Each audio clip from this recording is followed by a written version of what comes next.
মুসলিম জবাইকারী, মুসলিম ধর্ষণকারী, কুরআন অবমাননাকারী, ইমাম গুমকারী, একটা দুইটা মুসলিম ধৈরা ধৈরা জবাই কর স্লোগান দেওয়া, জয় শ্রীরাম স্লোগান দেওয়া ইসকন স্বাধীন বাংলাদেশে বিচরণের অধিকার হারিয়েছে।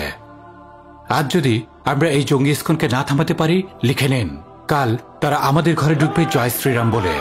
আমাদের মা বোনদের ধর্ষণ করার জন্য তাদের গোপন মিশন আছে, যে মিশনের জন্য তারা নিবেদিত।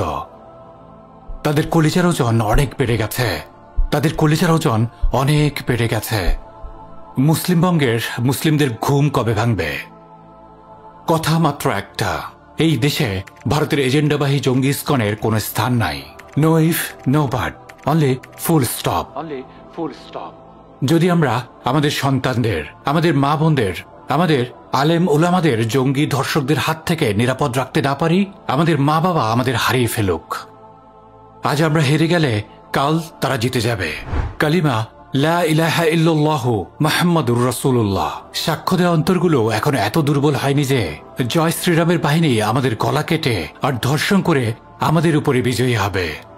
আওয়াজ তুলুন, রাজপথে নামুন, ছড়িয়ে দিন। কথার শুরু এবং কথার শেষ ইসকন নিষিদ্ধ করেই তবে থামবে বাংলাদেশ। ইসকন নিষিদ্ধ করেই তবে থামবে বাংলাদেশ।